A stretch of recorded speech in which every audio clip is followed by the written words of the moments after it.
On a June night in 1980, inside Windsor Castle, the future King of England danced almost every dance with another man's wife.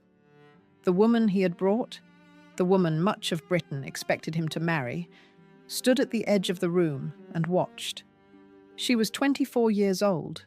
She rode to hounds as fearlessly as any man in the field, and she had already, by every account, turned down the heir to the throne twice. And yet here she was again, left alone in a royal house on a royal night. Most women in her place had learned to smile through it. Anna Wallace was not one of them. Before the evening was over, she would cross the floor to the Prince of Wales, say the thing no one else had dared say to him, and walk out on him for good. If you love the stories that unfold behind the palace doors, the ones the official histories smoothed over, subscribe now, because this is the story of the one woman who saw the whole tragedy coming and refused to live inside it. Chapter 1. The Girl Who Would Not Be Handled. Long before she ever met a prince, Anna Wallace had a reputation in her own country for taking hedges that grown men rode around. She was born into the landed, horse-centred world of the British upper class, the world of the winter hunt and the summer ball, of long drives and older money, and she moved through it with a confidence that people remembered for the rest of their lives. She was christened Elizabeth Anna Francesca Wallace, and she was baptized on the 19th of November, 1955. All her life, she went by her middle name. Her father was Hamish Edward Wallace, a wealthy landowner of Scottish connection, born in the autumn of 1924. Her mother was Ivry Sylvia Painter, a daughter of Sir George Camborne Beauclerk Painter. She had an elder brother, James, born in the summer of 1954, a little over a year before her. The family homes recorded in the peerage tell you exactly the kind of England she came from. There was Old Corrimony at Glen Urquhart in Inverness Shire in the Scottish Highlands. There was Little Worley Hall at Norton Keynes in Staffordshire in the English Midlands. 2 houses, 2 counties, a family with land in both, comfortable and grand, without standing in the very front rank of the aristocracy. That distinction matters more than it first appears, and it sits underneath everything that happened later. Anna had all the breeding the role of a royal bride would ever require, and none of the deference. She was not a duke's daughter angling for a crown. She was not an heiress whose fortune made the newspapers. She was a landowner's daughter with money of her own and a life of her own, and she owed the crown precisely nothing. When the story turned, that independence would be the thing that let her do what no other woman in the prince's life had managed to do. By the end of the 1970s, she had earned a name in her world, and it was not a gentle one. In the field, she was fearless, an accomplished horsewoman who rode hard and rode to win, and the gossip columns gave her a nickname that stuck to her ever after. They called her Whiplash Wallace. The tag pointed 2 ways at once. It spoke of her riding, of the crop and the pace and the nerve. It also spoke of a temper that was quick and sharp and did not soften itself for anybody's rank. She had a tongue that could take the skin off a man, and she used it on equals and betters alike, because she did not really believe in betters. The horse sat at the centre of that world, and it was on horseback that Anna had made her name. To ride to hounds in the England of the 1970s was to step into one of the last unbroken rituals of the old order, a world of frost and mud and black mornings, of the whole field streaming across country behind the pack, of fences that had to be taken at speed or not taken at all.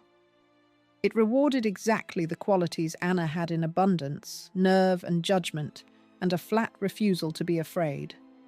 And it punished hesitation without mercy or appeal.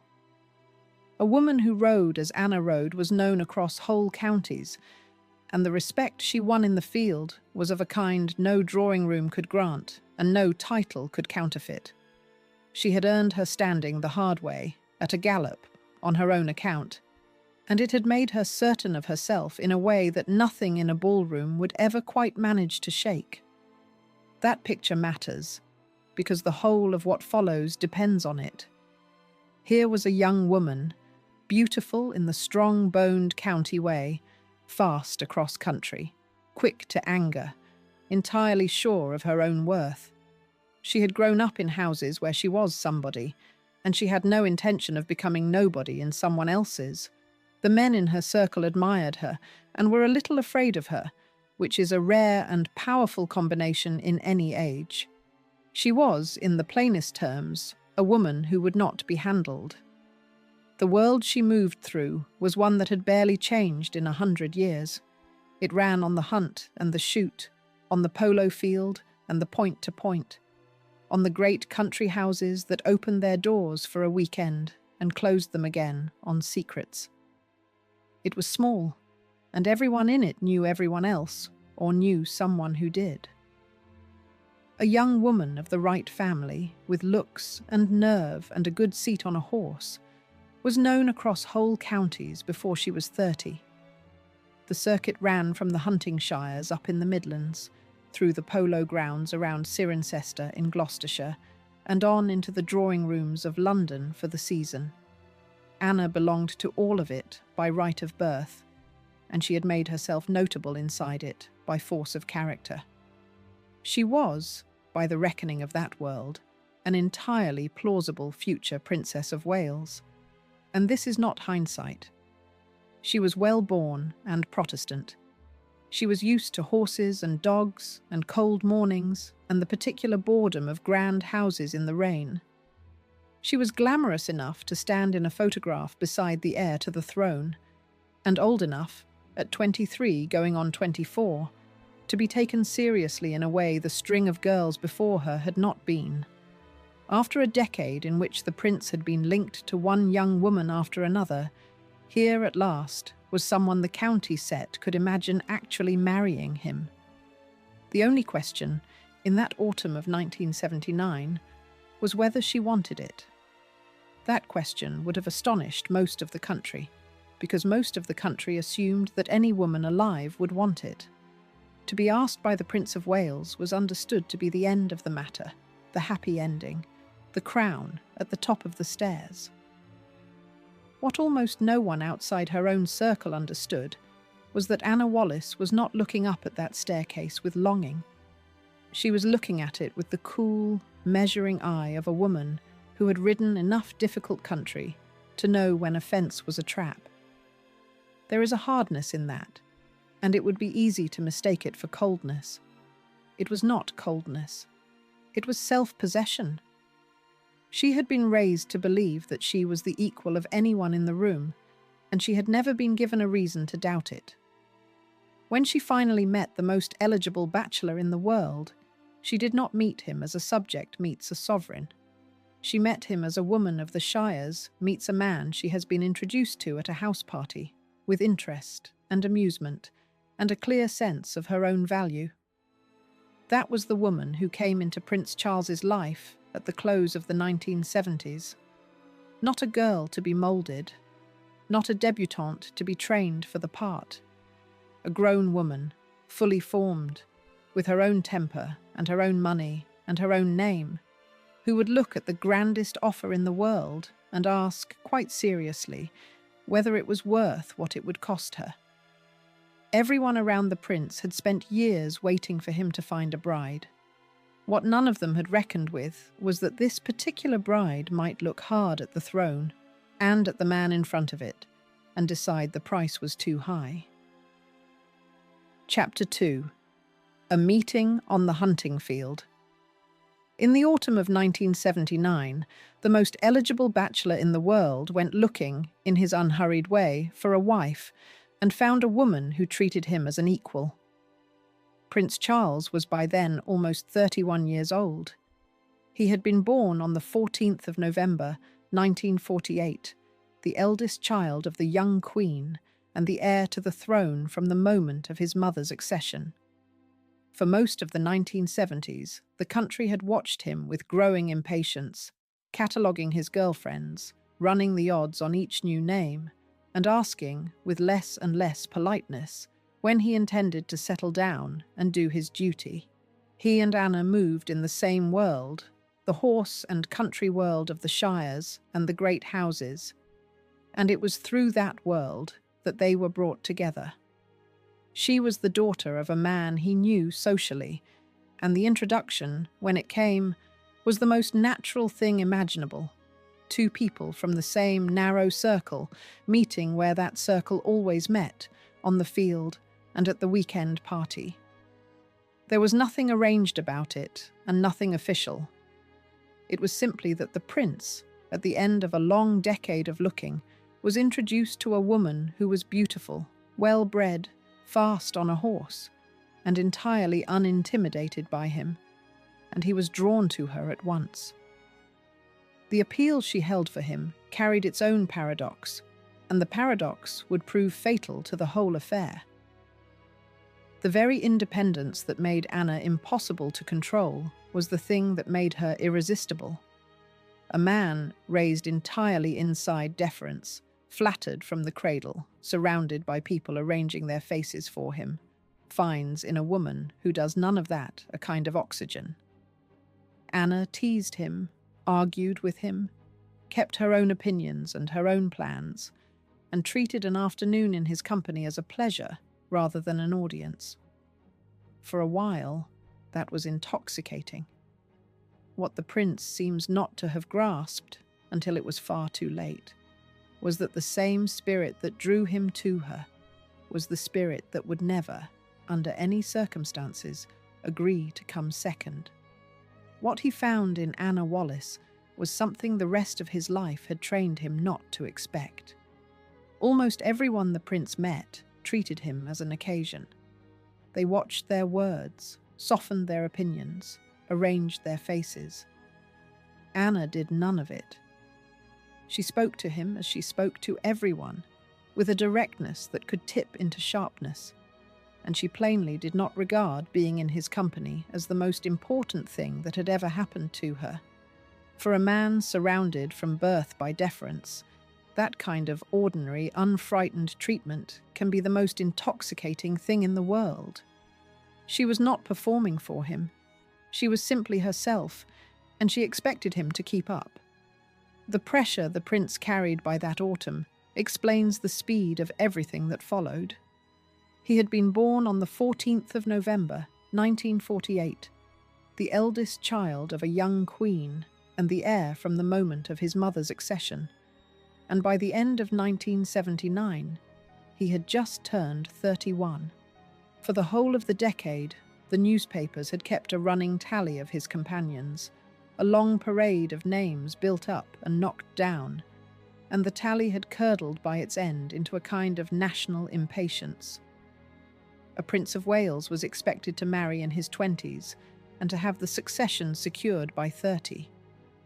Charles had passed that mark with no wife and no heir, and the sense that he had left it dangerously late had hardened into something close to public reproach.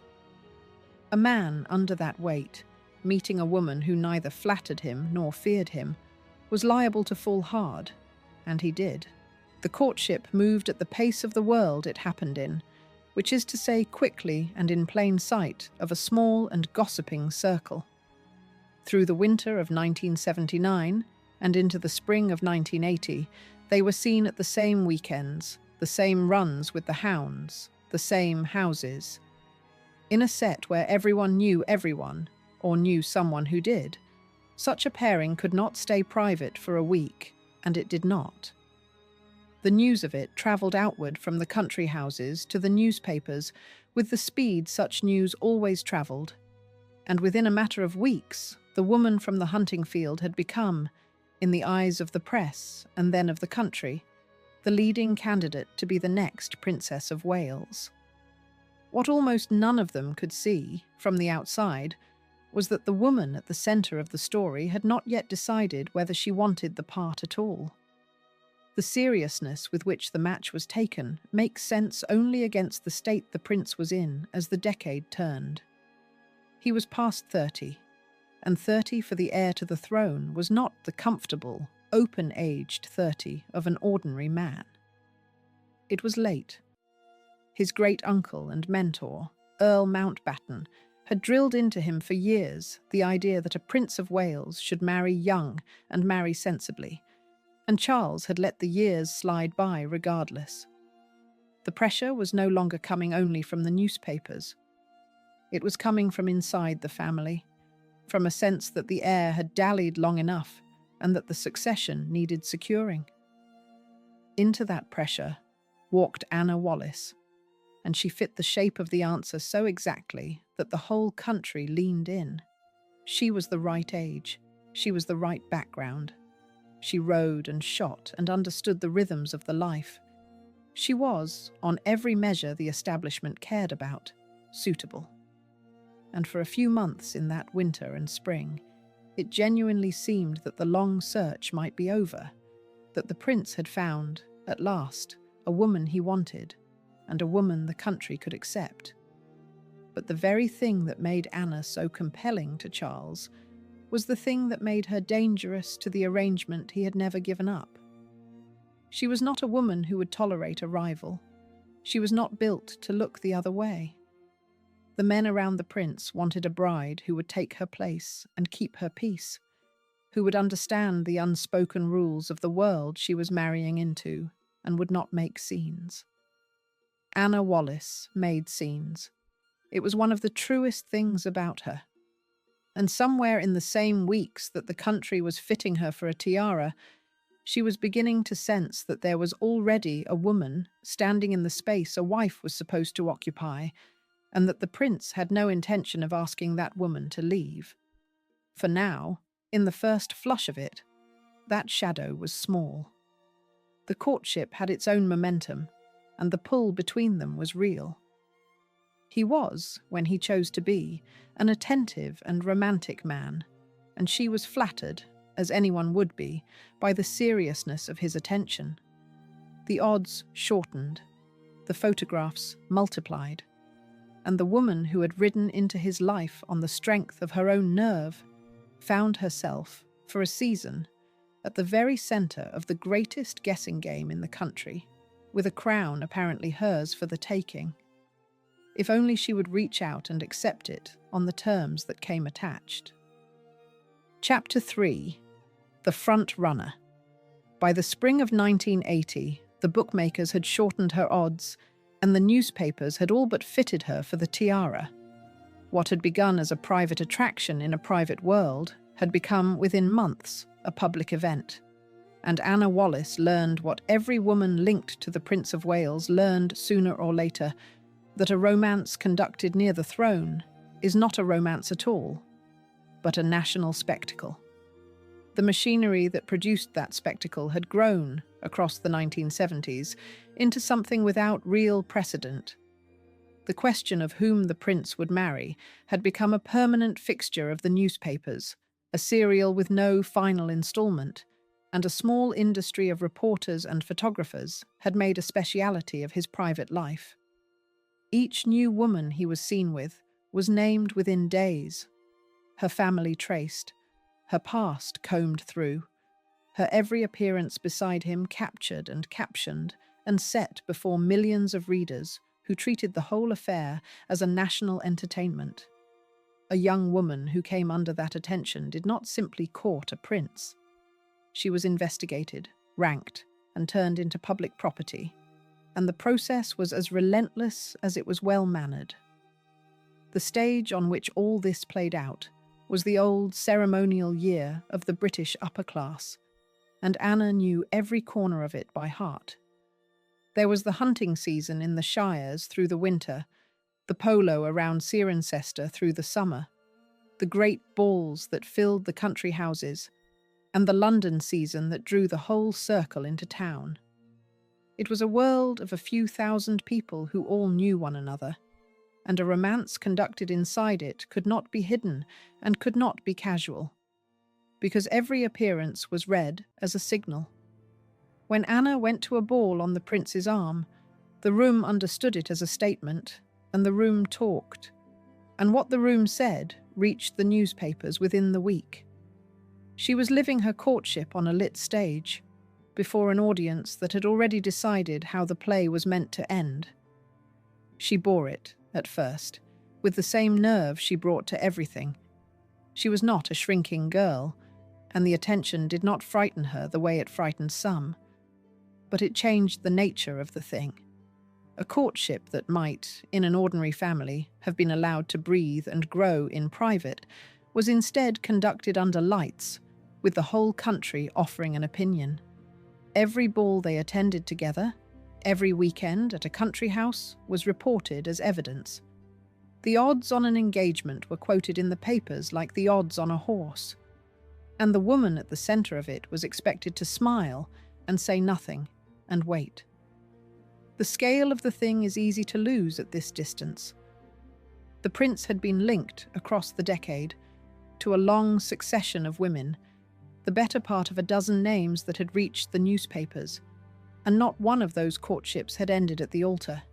He was 31 years old. His future wife, when the country finally met her, would be watched on her wedding day by a television audience later estimated at 750 million people around the world.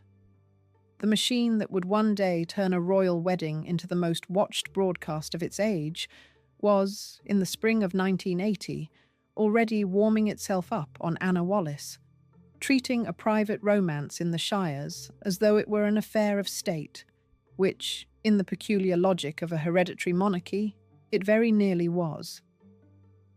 There was a reason the press fastened on her so hard, and it was not idle. Anna Wallace looked, to the outside world, like the answer the country had been waiting a decade to receive. She had the breeding, she had the looks, she had the country credentials that a Princess of Wales was supposed to have, the horses and the hunts and the ease in grand houses. And crucially, she was of an age and a seriousness that the earlier girls had lacked. When the prince had been photographed with one bright young thing after another through the middle of the decade, no one had truly believed a wedding would follow. With Anna, for the first time in years, people believed it. That belief is what turned the ordinary intrusions of the press into a siege. What that siege actually demanded of a woman was severe, and it is central to everything Anna did next. To be the front runner for the hand of the Prince of Wales was to surrender, in advance, almost every freedom she had grown up believing was hers. The independence that defined her, the sharp tongue, the refusal to defer, the habit of saying exactly what she thought. All of it was precisely what the role could not accommodate. A future queen consort does not make scenes. She does not answer back. She does not borrow a car in a temper and drive off into the night. Everything the county set admired in Anna Wallace was a liability in a Princess of Wales, and some part of her must have understood that from the beginning. And yet the pull of it was enormous, and it would be dishonest to pretend otherwise. This was the throne. This was the oldest and grandest prize the country had to offer, held by only a handful of women in any century. To be asked was to be lifted out of the ordinary run of even a privileged life and set apart forever. The whole weight of the establishment, the press, and the public was leaning in one direction, toward the engagement everyone assumed was coming, and it takes a very particular kind of strength to stand inside that pressure and keep your own counsel. Anna had that strength, but she was not made of stone, and the months of that spring must have been a strange and dizzying time. She was being courted by the future king. She was being written about as his likely bride. She was being watched wherever she went. And underneath all of it, she was doing the sum that no one around her seemed to be doing, weighing what she would gain against what she would have to give up, and asking herself whether a crown was worth becoming a woman she did not recognize. The country waited for an engagement that spring, as though it were a foregone conclusion. The papers were ready. The public was ready. The only person who was not certain was the woman it all depended on, and she was keeping her doubts to herself in the way she kept most things, behind a cool and unreadable front. What the watching country did not know was that the prince, by the accounts his biographers would later give, had already asked, and that Anna Wallace, front-runner, favourite, the answer to a decade of waiting, had already begun to say no. Chapter 4. 2 proposals, twice refused. Twice, by the accounts of his own biographers, the heir to the throne asked Anna Wallace to marry him, and twice she said no. It is one of the most striking facts in the whole of the prince's long search for a wife, and it should be stated as plainly as the record allows. The men who have written most closely about Charles, among them Penny Junor, record that he proposed to Anna and was turned down, and the widely repeated version of the story is that he asked her not once, but twice. Both times she refused him. A caution belongs here, because the woman at the centre of this has never confirmed a word of it. Anna Wallace has never given an account of her time with the prince, then or since, and so everything that is said about the proposals comes from biographers and from the people around Charles, never from her.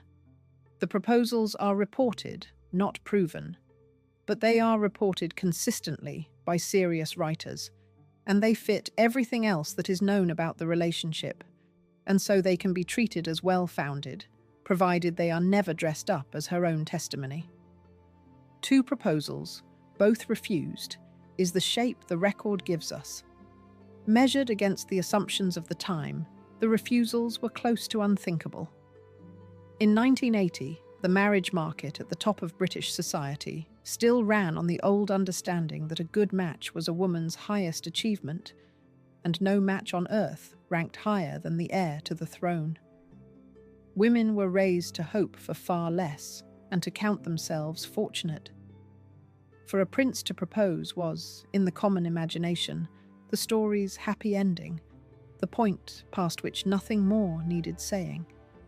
And here was a woman who reached that ending twice and declined to walk through it twice, and did so not in confusion, but in cold clarity. The country had no template for such a woman, and so it reached, again and again, for the only explanation its assumptions allowed, that she must somehow have failed to hold him, when the truth ran the other way entirely. The reasons, as the biographers reconstruct them, were of 2 kinds. The first was a genuine and clear-eyed doubt about the life itself.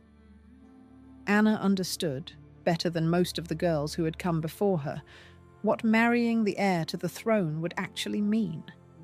It would mean the end of the independence that defined her. It would mean a lifetime lived under the surveillance she was already tasting, with every word and every mood open to inspection. It would mean surrendering the very freedom to think and speak and act as she pleased that she had been raised to regard as her birthright. For a woman like Anna, that was not a small price. It may have been the whole of the price. The second reason was the one that would come to define the story, and it was already there in that spring, underneath the courtship, growing. Anna would not accept being placed behind another woman. She had come to understand, in the way that women in that world always came to understand such things, that the prince's deepest attachment was not to her, and was not available for her to win. There was another woman, married, established, permanent, and the prince had no intention of giving her up. To marry Charles was not to have him. It was to share him forever with a rival who had been there long before Anna arrived and would be there long after. And Anna Wallace, who would not be handled and would not be second, looked at that arrangement and refused it. How exactly Anna came to understand the truth about Camilla is not recorded, and it does not need to be, because in that world such things were understood without being spoken. The set she moved in was small and watchful, and the long attachment between the prince and Camilla Parker Bowles was, within that circle, less a secret than a known fact left politely unmentioned. A woman as sharp as Anna, drawn into the prince's inner life, would have read the situation quickly and completely. She would have seen where his ease lay, whose company he sought at the end of an evening, whose calls he took. And she would have drawn the obvious conclusion long before anyone thought to say a word to her. What she did with that knowledge is the whole of her distinction. Other women, seeing the same thing, had made their peace with it, or looked away. Anna saw it and refused to pretend she had not. That is the quiet hinge on which the whole story turns. The refusals were not the fumbling of a woman who could not make up her mind. They were the considered decision of a woman who had understood the situation completely and who had decided that the crown was not worth what came attached to it. She was not failing to secure the prince. She was declining him on terms she had weighed and found wanting.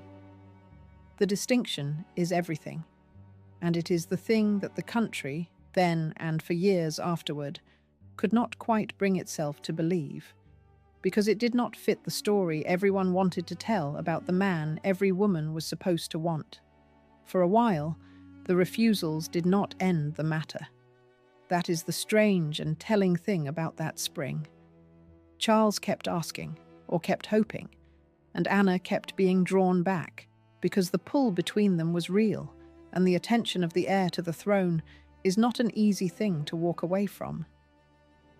She had said no, and yet she was still there, still beside him, still the front runner in the eyes of a country that had no idea she had already turned him down.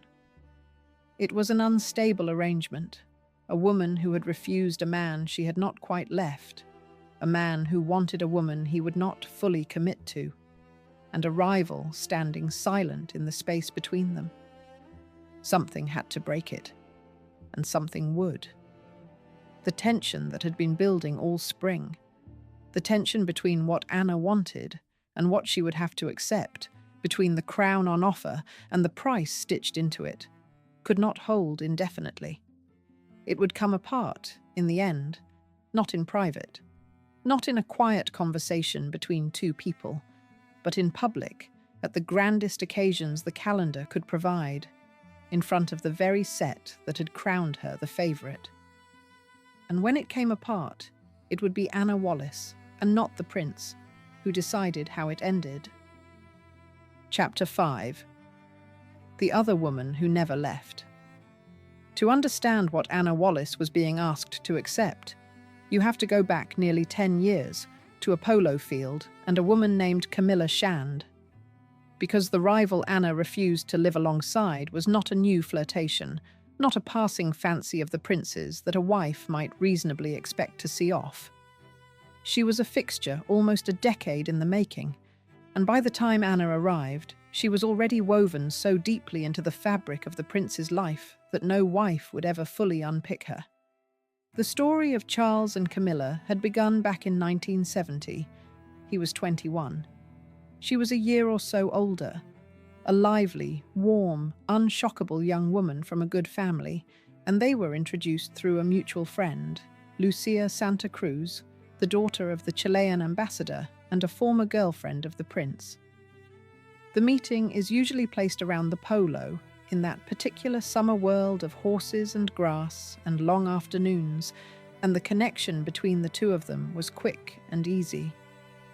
She did not stand on ceremony with him any more than Anna would a decade later, and he found her company a relief and a delight. Their romance ran through 1970 and into 1971, and by the accounts of the biographers, it was the first great attachment of the prince's adult life. But it did not last, and the reason it did not last would shape everything that came after. Early in 1971, the prince left for a long spell of naval service, following the family tradition that sent its men to sea, and the relationship, still young, could not survive the separation. While he was away, Camilla, who had a long and tangled history with a man named Andrew Parker Bowles, rekindled that older connection. In 1973, she married him. The chronology matters. because it is the measure of how old and how deep the attachment was by the time Anna arrived. They had met in 1970. The romance had run through that year and into 1971 before the Navy took him away. Camilla had married Andrew Parker Bowles in the summer of 1973, and by the reckoning of the biographers, the two of them had drawn close again by 1978 or the beginning of 1979. Set those dates beside the calendar of Anna's own courtship, which did not begin until the autumn of 1979, and the picture is stark. When Anna came into the prince's life, the bond between him and Camilla was already the better part of a decade old and had just been renewed. She was not arriving early in a story. She was arriving very late, into a space that had been occupied and reoccupied for years. By several accounts, the prince was heartbroken. He had gone away, and while he was gone, the woman he cared for had married another man, and he read the loss, in the way that men in his position often read such things, as something that had been done to him rather than as a choice he had failed to make in time. Whether he could have married her then is doubtful, given who and what he was. But the sense of a door closed too soon stayed with him, and it curdled over the years into a lasting attachment that no marriage of Camilla's and no courtship of his own ever seemed to end. That sense of a loss, inflicted rather than chosen, appears to be something the prince never willingly released. He had been persuaded, or had persuaded himself, that Camilla was the one woman who truly understood him, and that everything after her had been in some sense a substitute. A man who carries that belief into his search for a wife is not truly searching for a wife at all. He is looking for someone who can be arranged around the attachment he has already decided to keep. Every woman the prince courted in those years, Anna among them, was in a sense auditioning for a part that had been written to accommodate another woman, and most of them never knew it. Anna was the one who read the script before she signed it and put it down. Here is the fact that mattered most to Anna Wallace, and it is the reason her story bends the way it does. The marriage did not end the closeness between Charles and Camilla. It slowed it, it complicated it, but it did not end it. By the late 1970s, by 1978, or the beginning of 1979, the two of them had drawn close again. Camilla had become the confidant, the trusted ear, the woman the prince turned to, and she was, by then, the most settled and permanent female presence in his life. She was married still, and her husband, by the reading of the biographers, was untroubled by the friendship, on the comfortable assumption that the prince could never marry a married woman and so posed no real threat to anything. There is a cold logic in the husband's supposed calm that tells you everything about the trap Anna was being asked to enter. Andrew Parker Bowles could tolerate his wife's closeness to the prince precisely because everyone understood that the prince would, in the end, have to marry someone else. The attachment was safe in the establishment's eyes, exactly because it was permanent and unofficial, a settled thing that a suitable royal marriage would decorate rather than disturb. The wife the prince took was not expected to end the attachment. She was expected to complete the arrangement, to supply the official union and the heirs, while the older, unofficial bond carried on quietly beside it. That was the role on offer, stripped of its romance and its ceremony. Anna Wallace saw the role for exactly what it was, and it was the seeing, more than any single slight, that decided her.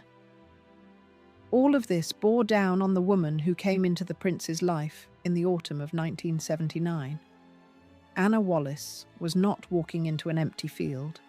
She was not the sole object of the prince's affection, competing with no one. She was arriving into a situation where the central female relationship of his life was already occupied, and had been for years, by a woman who was not going anywhere. Camilla was not a rival Anna could beat, because Camilla was not competing for the same thing. She was not trying to marry the prince. She was simply, permanently there. And the prince wanted her there. And no arrival of a new woman was going to change that. This is the trap that closed, quietly, around every serious relationship the prince attempted in those years, and Anna was sharp enough to see it closing around her. To marry Charles would not be to win him away from Camilla. It would be to accept Camilla as a permanent condition of the marriage, a third presence in the house, a woman who would always be somewhere in the frame, on the telephone, at the weekend party, in the affections of the man Anna would have called her husband. Anna was not being asked to defeat a rival. She was being asked to sign a lifelong lease on a shared marriage, with the terms set in advance and not open to negotiation. For most of the women in that world, such an arrangement was survivable, even normal.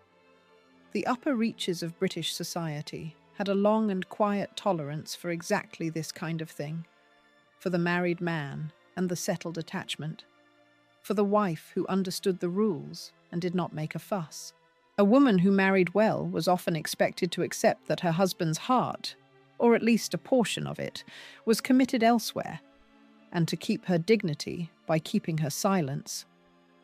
It was an old accommodation, and it had held together grand marriages for generations. But Anna Wallace was not most women, and she did not accept old accommodations simply because they were old.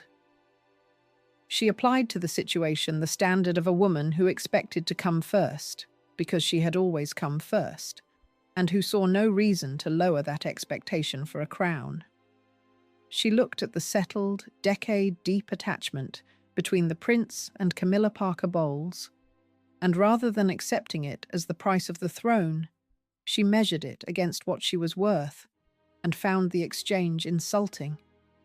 That refusal, that flat unwillingness to tolerate what other women had tolerated for centuries, is the thing that sets her apart, and it is the thing that would drive her, before the summer was out, straight out of the prince's life on her own 2 feet.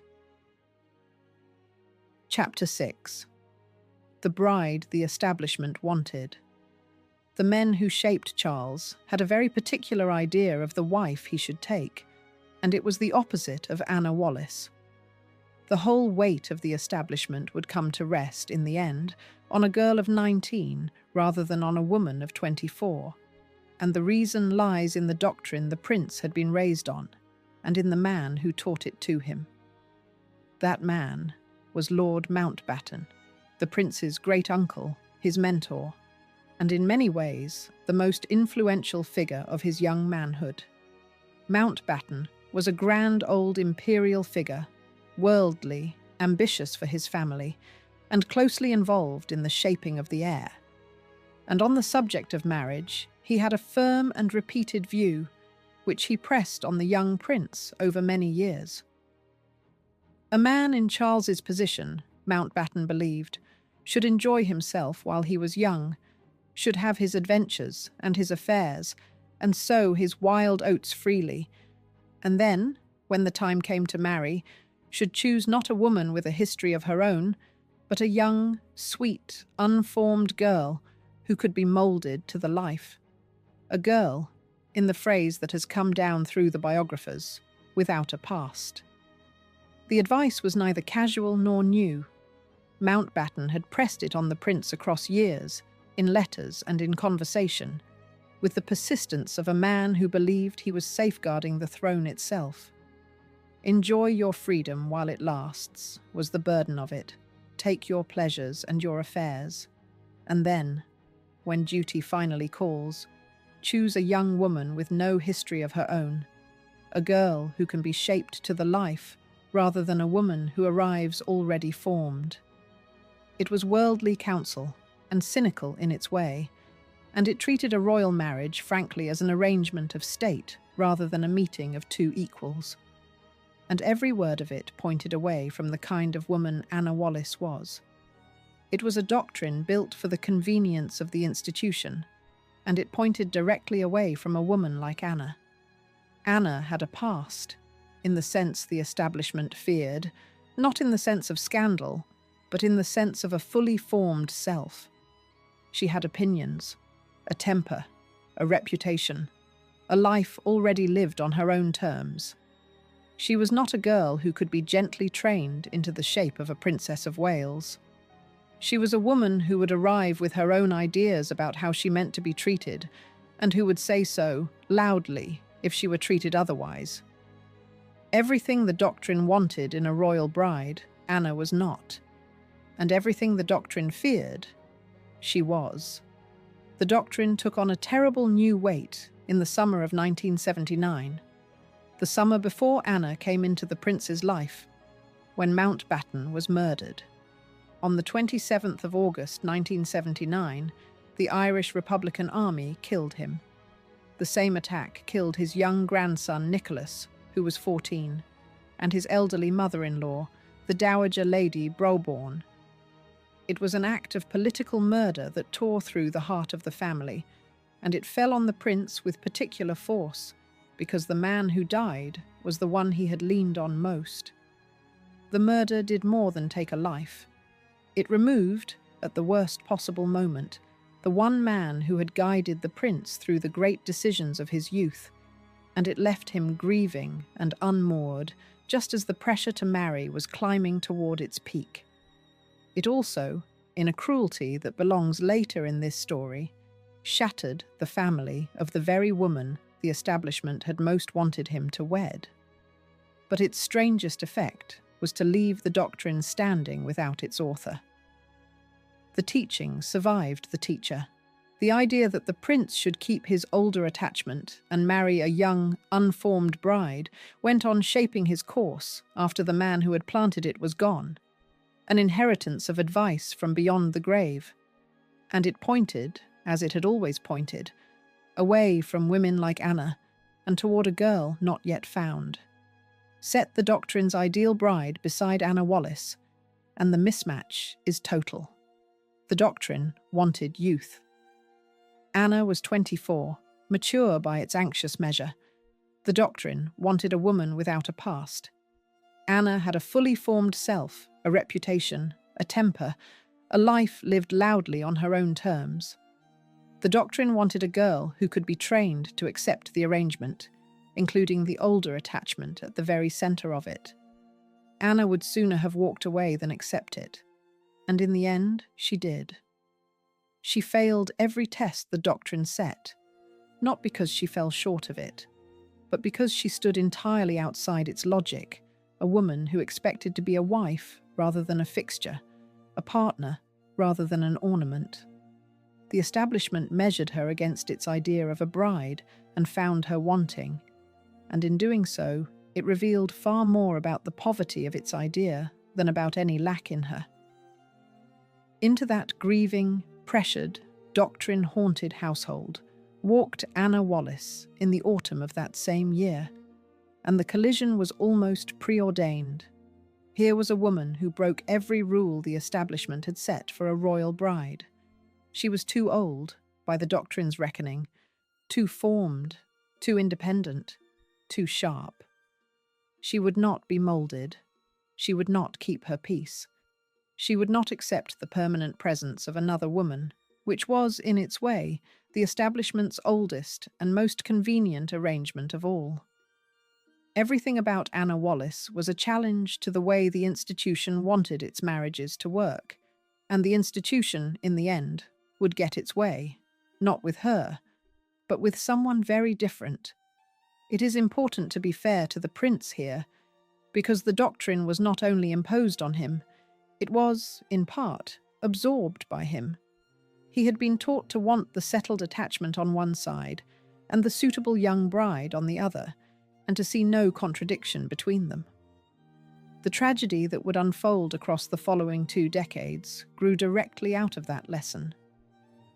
A man who has been raised to believe he can keep the woman he loves and marry a different woman for duty is a man building a catastrophe, and the first person to see the shape of that catastrophe clearly and to refuse to be part of it was Anna Wallace. She was the road the establishment did not take. she was the strong, equal, clear-eyed woman who might, had the doctrine been different, have stood beside the prince as a match rather than an ornament. Instead, she was measured against the establishment's idea of a bride and found, by its lights, unsuitable, too much herself, too little clay. And so the machinery of the marriage market turned past her and went looking for the girl the doctrine described, the young one, the unformed one, the one who could be taught to tolerate what Anna would not. It would find her within the year, and the finding of her would be the beginning of the end of a great deal more than one courtship. Chapter 7. The Women Before Her. Anna Wallace was not the first woman the country had watched being measured against the throne, and she knew it. She was the last and the sharpest of a whole decade of women whom the press and the establishment had paraded past the Prince of Wales, while the nation demanded, year after year, that he finally choose. She can only be seen clearly against the line of women she stood at the end of, because the pattern of that line is the thing that makes her refusal so telling. The decade had made a strange kind of public sport of the question.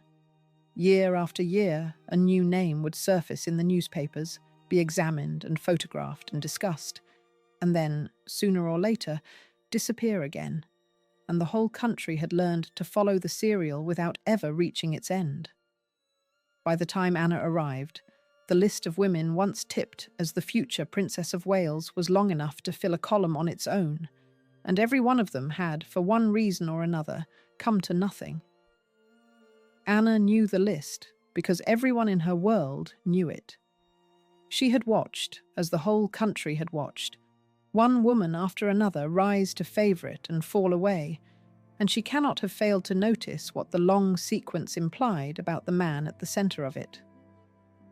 The roster ran back through the whole of the 1970s, and the names were known to every reader of a newspaper.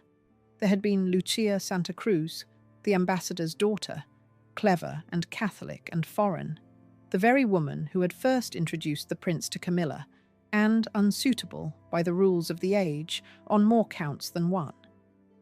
There had been Lady Jane Wellesley, a daughter of the Duke of Wellington, heavily tipped at one point as the likely bride, though by the accounts of those close to it, the connection was always more friendship than romance, and she herself had no appetite for the role. There had been Georgiana Russell, a diplomat's daughter, linked to him in the middle of the decade, a relationship said to have cooled in the wry telling that has survived over her impatience with standing about in cold Scottish rivers while the prince fished. There had been Davina Sheffield, who was regarded as a genuinely serious prospect, so serious that she was taken to lunch with the Queen, and who was ruled out when a former boyfriend told the newspapers that the two of them had once lived together. The prince, it was understood, could not afford to marry a woman around whom any breath of scandal might gather, and so Davina, guilty of nothing but an ordinary private life, was quietly set aside. There had been Sabrina Guinness, of the great brewing family, linked to him at the end of the decade, and deemed, in the end, unsuitable. There had been Lady Leonora Grosvenor, a sister of the Duke of Westminster, whom the families were said to have hoped he might marry, and who married the Queen's cousin instead. And there had been, closest of all to the eventual ending, Lady Sarah Spencer, the elder sister of a girl still too young to be noticed, a woman who dated the prince first, and who said, with a frankness that reads strangely now, that she was not in love with him and would not marry a man she did not love.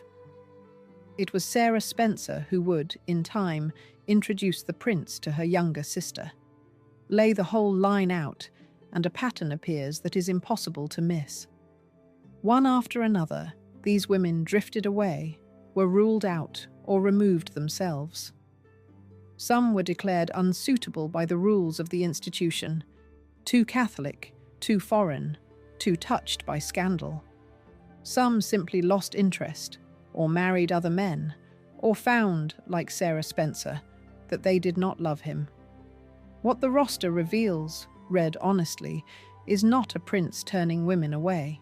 It is a decade in which the throne was refused, quietly and repeatedly, by one capable woman after another, none of whom, in the end, was willing to accept its terms. That is the line Anna Wallace stood at the end of, and it is why she matters more than any single one of the women who came before her. She was not another name in the sequence, another girl photographed and discarded. She was the culmination of it, the woman who came closest of all, the front runner, the one the country genuinely expected to see crowned, and she was the one who took the pattern to its sharpest point. Where the others had drifted, or been ruled out, or lost interest, Anna looked directly at the throne, understood exactly what it would cost her, was offered it not once but twice, and said no to its face. The country could not see the pattern at the time, because the country was looking at each romance in isolation, waiting each time for the wedding that never came. But standing back, with the whole decade in view, the truth is plain. The throne was not short of candidates. It was surrounded by them. What it was short of was women willing to pay the price it demanded, the price of surrendered independence and tolerated rivals, and a life lived under permanent inspection. And of all the women who looked at that price and declined to pay it, Anna Wallace declined the most loudly, the most completely, and at the very last moment, before the institution gave up on strong women altogether and went looking for a girl who would pay whatever was asked. The rule that governed all these judgments was the same rule that would, in the end, work against Anna, the demand for a woman without a past. It had already claimed Davina Sheffield, ruled out not for any wrong she had done, but simply because a former boyfriend had spoken to the papers. It had shadowed others, and it explains why the institution, having watched strong and suitable women fall away across a whole decade, kept narrowing its search toward the one kind of woman least likely ever to refuse, the very young, the very sheltered, the girl with no history because she had not yet had the time to acquire one. Anna Wallace, at 24, with a reputation and a temper and a life entirely her own, stood on the wrong side of that rule before she had so much as begun. There is one more woman who belongs in this line, and her refusal came so close to Anna's, in time and in meaning, that it deserves a chapter of its own. Because in the very same season that the prince was courting Anna Wallace, he asked another woman to marry him, a woman his family actively wanted him to wed, and she turned him down too. Chapter 8. The cousin who also said no. In the same brief window that Charles was courting Anna, he proposed to another woman, his own cousin, and she refused him too. Her name was Amanda Knatchbull, and her story runs so closely alongside Anna's that the two of them, taken together, tell you something the country was slow to understand, that the great difficulty of those years was not finding a woman the prince could marry, but finding a woman who would say yes.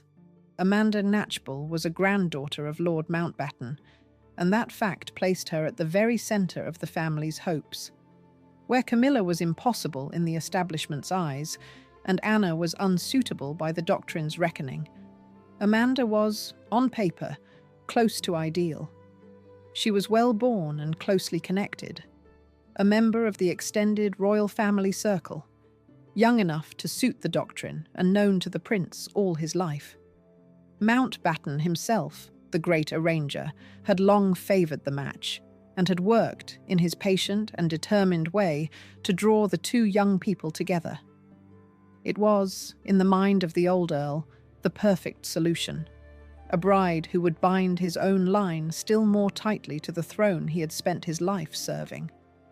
For years, he had worked at it in his patient, determined way, arranging the meetings, encouraging the connection, treating the marriage of his granddaughter to the future king as the natural crown of his long ambition for his family. Amanda had known the prince since childhood. She was family already, in the loose way of that world, and to make her his wife would have bound Mountbatten's own blood directly to the succession. It was, to the old man, the fitting close to a life spent arranging great matters, and he pursued it with the confidence of someone who had arranged many things and fully expected to arrange this one too. What he could not arrange was the manner of his own death, and it was his death, in the end, that undid the very match he had schemed so long to make. But the match that Mountbatten had schemed for was overtaken, terribly, by the manner of his death. The attack that killed him in August 1979 did not only remove the doctrine's author, it shattered Amanda's own family. The same attack that killed the Earl killed her younger brother Nicholas, who was 14 years old, and her grandmother, the Dowager Lady Broborn. In a single morning, the family into which she had been born was torn apart by an act of political murder, and Amanda was left grieving losses of the most intimate and devastating kind. It was into that grief that the prince's proposal came. He asked her, at last, to marry him, around the end of that terrible year or the beginning of the next, in the same stretch of months that he was drawing close to Anna Wallace. And Amanda, by the accounts that survive, said no. Her reasons were not the reasons of a woman who did not care for him. They were the reasons of a woman who had just been shown, in the cruelest way imaginable, exactly what it meant to live as a target, as a member of a family that violent men would kill simply for what it represented. She had seen her brother and her grandmother murdered for the accident of their blood. She was in no state, and had no wish, to step onto the royal treadmill, to take up a life that would place her permanently in the public eye and permanently at risk, at the very moment she was most vulnerable and most bereaved. The proposal, when it finally came, could hardly have come at a worse hour. Amanda had just been shown, in the most brutal way imaginable, exactly what it meant to belong to a family that violent men would murder for what it represented. Her brother of 14 was dead, her grandmother was dead, and into that raw and terrible grief came the offer of a life lived permanently in the open, permanently guarded, permanently exposed to the very danger that had just torn her family apart. Her refusal was not a rejection of the man so much as a refusal of the life made by a woman who had just been taught its true cost at first hand. She, of all people, knew what the crown could take from a family, and she declined to hand it the chance. So within a single season, two capable, well-placed women looked hard at the prospect of marrying the Prince of Wales, and both of them said no. Amanda Knatchbull said no out of grief and a clear-sighted fear of the life. Anna Wallace said no out of pride and a refusal to be second. Their reasons were different, but the fact they arrived at was the same, and it is a fact that cuts directly against the story the country told itself about the prince and his search. The throne was not turning women down. Women were turning the throne down, one after another, for reasons of their own, and the establishment was slowly running out of the kind of woman it wanted, who was also willing to say yes. There is a larger current running beneath both refusals, and it belongs to the age itself. The women of Anna's and Amanda's generation had grown up into a world that was, slowly and unevenly, granting women more say over their own lives than their mothers had known. The old certainty that a grand marriage was the summit of a woman's ambition had begun, in places, to loosen. A woman could now imagine a life defined by something other than the man she married, and could weigh a proposal, even a royal one, against the cost to her own freedom, and decline it without being thought mad. Anna and Amanda were, in that sense, women of their moment, applying a newer standard to an older institution, and finding the institution wanting. That is the deeper truth that Anna and Amanda, standing side by side, reveal. The problem was never a shortage of suitable brides. The problem was that the terms on offer, the surrendered freedom, the permanent risk, the tolerated rival, were terms that a strong and clear-eyed woman, given a real choice, tended to refuse. It took a particular kind of youth, a particular innocence about what the life would actually cost, to accept them, and the institution, having been refused by Amanda and about to be refused by Anna, would in the end find exactly that youth and that innocence in a girl who did not yet understand what she was agreeing to. For Anna, the parallel with Amanda would only become visible later, when the whole shape of these years could be seen at once. In the spring and early summer of 1980, she was not thinking about Amanda Knatchbull. She was living inside her own version of the same dilemma, drawn to a man she could not fully have, courted by a prince who would not give up another woman, watched by a country that assumed her answer was already yes. The pressure of it was building toward a breaking point, and the break, when it came, would not be quiet, and it would not be private. It would happen twice in public, at two of the grandest gatherings of that summer, and the second time it happened, Anna Wallace would say the words that ended it in front of half the court. Chapter 9. The First Humiliation. At a summer ball in Gloucestershire, in front of the set that had crowned her the favourite, Charles spent the evening with Camilla and left Anna standing alone. It was the first time the thing Anna had feared in private was acted out in public, and it happened at a house called Stowell Park, the Gloucestershire seat of the Vestey family, in that late spring or early summer of 1980. The Vesteys were one of the great commercial dynasties of the country, and a ball at Stowell Park was exactly the kind of gathering where the whole of Anna's world came together, the county families and the hunting set and the prince's own circle, dressed in their best and watching one another with the practiced attention of people who have known each other all their lives. Anna went as the prince's partner, the woman the room understood to be his likely bride, and she went, one imagines, expecting to be treated as such. What happened instead was the beginning of the end. A summer ball at a house like Stowell Park was one of the great set pieces of that world, and every part of it was built to be seen. The county families came in their finery, and there was the candlelight and the marquee, the band, the long tables, the terraces where people drifted out between dances to talk and to watch one another.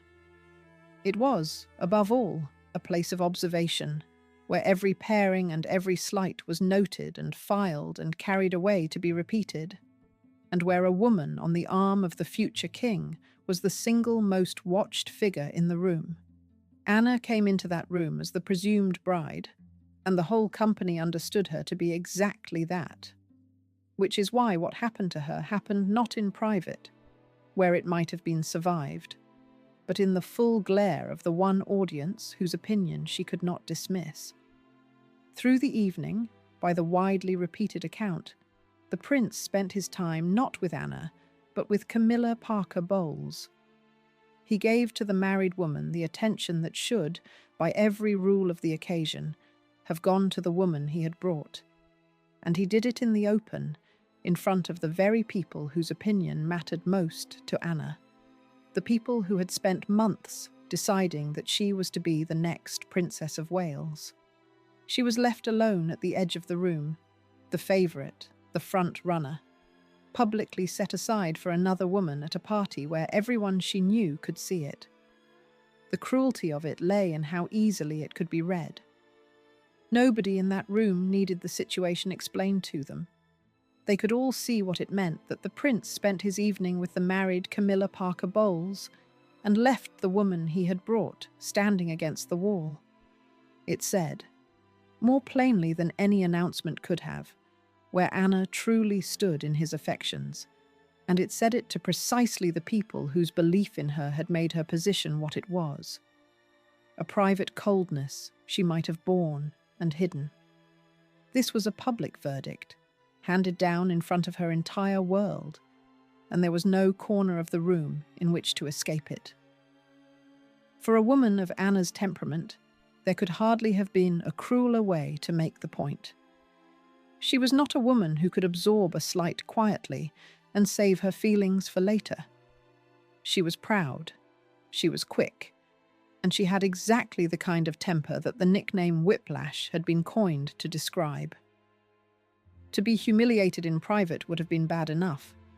To be humiliated in public, in front of her own world, by a man who was supposedly courting her, for a woman who was supposedly no threat, was intolerable, and Anna did not pretend to tolerate it. The accounts describe a furious row, and they describe an exit that has become part of the legend of that night. Rather than stay and endure it, rather than smile through the rest of the evening as the rules of that world demanded, Anna is said to have borrowed her hostess's car and driven off into the night, leaving the ball and the prince behind her. Whether every detail of that story is exact cannot now be proven, but the substance of it is consistent across the tellings, and it is entirely in character. Faced with public humiliation, Anna Wallace did not weep in a corner. She left. That departure tells you everything about the difference between Anna and the women the institution preferred. A more biddable woman would have stayed. She would have understood that a scene was worse than a slight, that the price of a crown was the swallowing of exactly this kind of insult, and she would have paid it. Anna would not pay it. She valued her own dignity more than she wanted the thing that dignity was the price of. And when the two came into conflict, at Stowell Park, in front of everyone, she chose her dignity and drove away. But here is the thing that makes Stowell Park a beginning rather than an ending. Anna did not, that night, walk away for good. The relationship survived the row.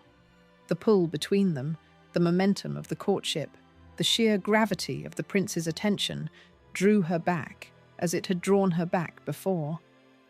And so Stowell Park became not the break, but the warning, the first clear and public proof of exactly what Anna had suspected all along, that the prince would choose Camilla's company over hers, openly, in front of the world, and that marrying him would mean a lifetime of exactly this.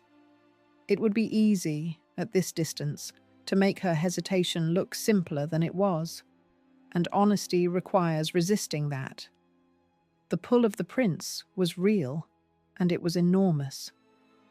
This was not only the most eligible man in the world, but a man who, when he chose, could be attentive, thoughtful, and genuinely charming. And behind him stood the throne, with all its ancient gravity, bending everyone who came near it a little out of true. To walk away from that, cleanly and for good, took more than a single bad evening could supply. Anna was proud, and she was clear-sighted, but she was also human, and for a while the pull was stronger than the warning. What Stowell Park did was tip the balance. It did not end the relationship, it began the ending, and the next blow would finish what this one had started. She had been given, in effect, a demonstration. The thing she had feared in the abstract, the permanent presence of another woman, had been made concrete and public and impossible to deny.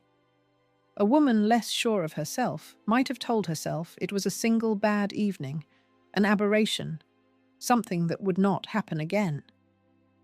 Anna was too clear-eyed for that comfort.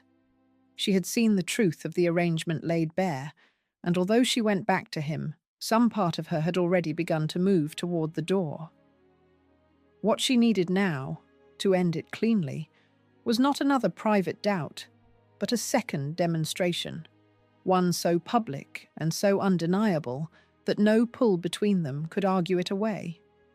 She would not have to wait long.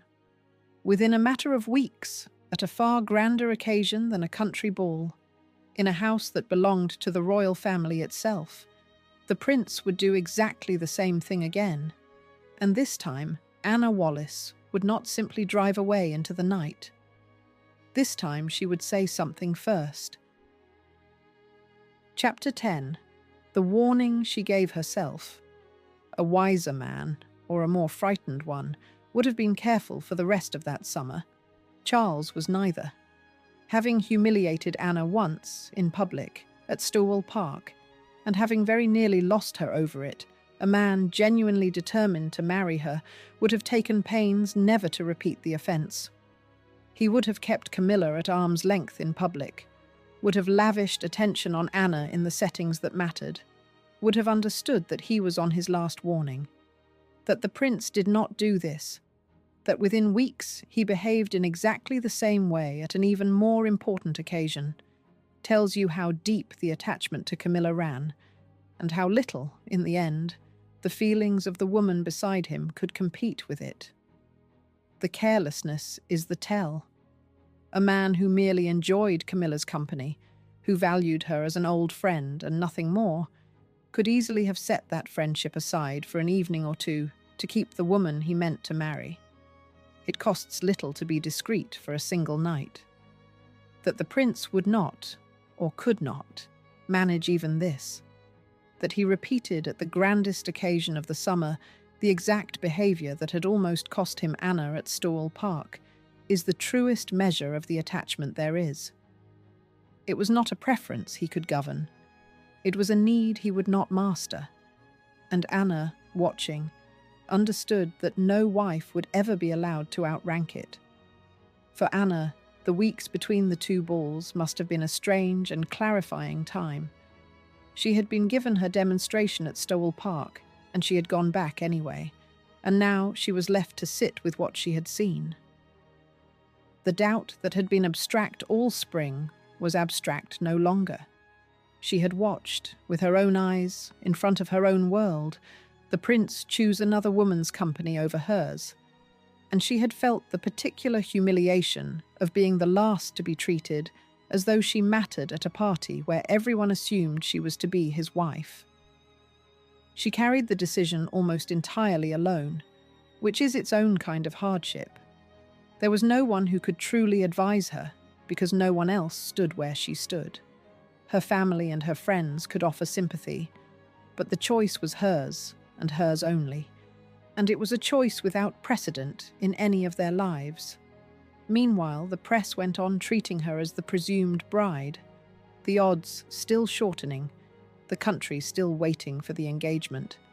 None of them aware that the woman at the centre had already been humiliated once and was weighing whether to walk away from the whole glittering prospect. She made the loneliest decision of her life in the middle of a national spectacle, watched by everyone and understood by no one. The reckoning she went through in those weeks is the private heart of this story, and because Anna never spoke of it, it can only be approached through what she did rather than what she said. But the shape of it is not hard to trace. She was a woman weighing a crown against a cost, and the cost had just been shown to her in the plainest possible terms. On one side lay the throne, the grandest prize in the country, hers, apparently, for the taking. On the other lay the certainty, now proven in public, that taking it meant accepting the permanent presence of Camilla Parker Bowles, meant a lifetime of Stowell Parks, of being set aside at the moments that mattered, of smiling through the very treatment that had already driven her from one ballroom. The sum she was doing had 2 columns, and she totted them up with a clear head. In the first stood the throne and everything that came with it, the title, the position, the place in history. The sheer magnitude of being lifted out of the ordinary run of even a privileged life. In the second stood the cost, and after Stowell Park, the cost was no longer a fear, but a fact. It was a marriage with a permanent third presence built into it from the start. It was a lifetime of evenings like the one she had just endured. It was the slow erosion of the very independence that made her who she was. Most women, doing that sum, let the first column win, because the first column was the grandest prize on earth. Anna looked hard at the second column and decided it was too high a price for anything, even a crown. For most women of the age, that sum came out in the throne's favour, and the reason deserves honesty. The throne was not a small thing to refuse. To turn it down was to turn down not just a man, but a destiny, to say no to a life that would set a woman apart from every other woman of her time. The pressure to accept, from the press, from the public, from the sheer weight of what was on offer, was enormous. And there was a well-worn path for a woman in Anna's position to follow, the path of quiet accommodation, of taking the crown and making peace with the arrangement, of getting the title and learning to live with the rest. Anna would not take that path, and the weeks between the balls were, in effect, the time in which she finished deciding not to. She was not a woman built for accommodation. Everything in her nature, the pride, the independence, the refusal to be handled or to come second, pulled against it. She had spent her whole life as a woman who came first, in her family, in her county, in every room she entered, and she was not going to spend the rest of it as a woman who came second in her own marriage, watching another woman occupy the place that should have been hers. There is a kind of courage in that which the age was not well equipped to recognize, and which even now is easy to underrate. It is one thing to refuse a bad offer.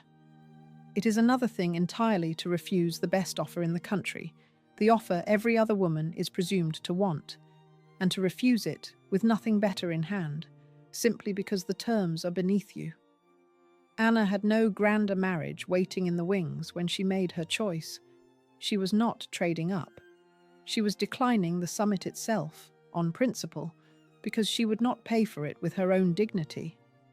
By the time the next great occasion of that summer arrived, the decision was, one senses, already made in all but its final expression.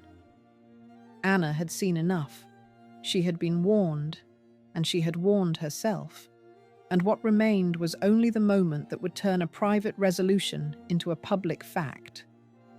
That moment was coming, and it would come, with a kind of grim symmetry, at a party thrown by the royal family itself, in the royal family's own castle, in honour of the most beloved royal figure of the age.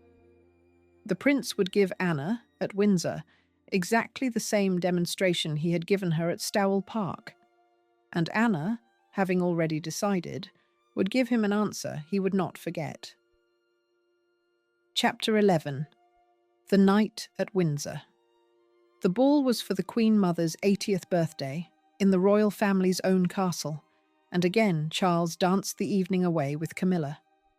It was June of 1980 at Windsor, and the occasion could hardly have carried more weight.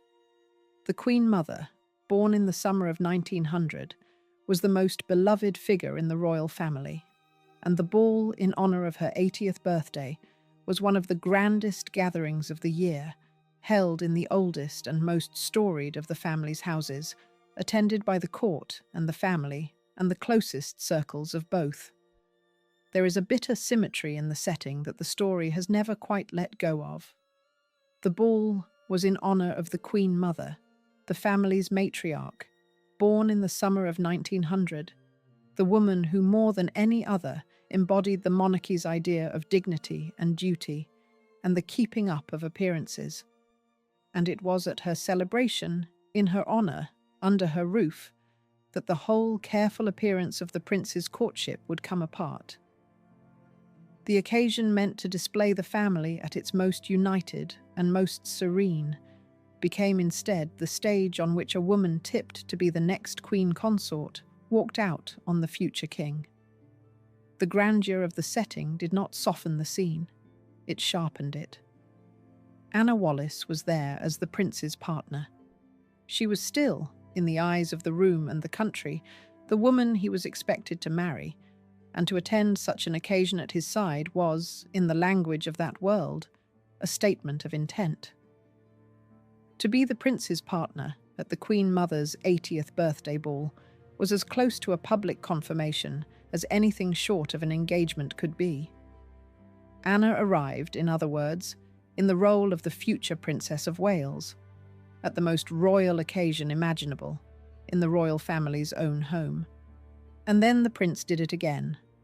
By every account, he spent the evening as he had spent the evening at Stowell Park, in the company of Camilla Parker Bowles, dancing with her, attending to her, giving to the married woman the attention that the occasion and every rule of courtesy demanded he give to the woman he had brought. Anna, once again, was left alone, set aside at the edge of the grandest party of the year, humiliated a second time, in a royal house in front of the court, by the man who was supposed to be about to marry her.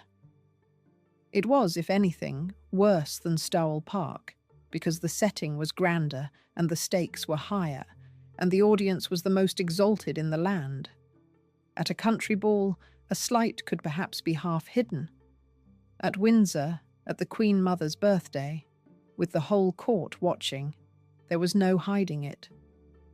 The prince was telling the room, whether he meant to or not, exactly where Anna stood in the order of his affections, and he was telling it in the most public and most royal way available to him.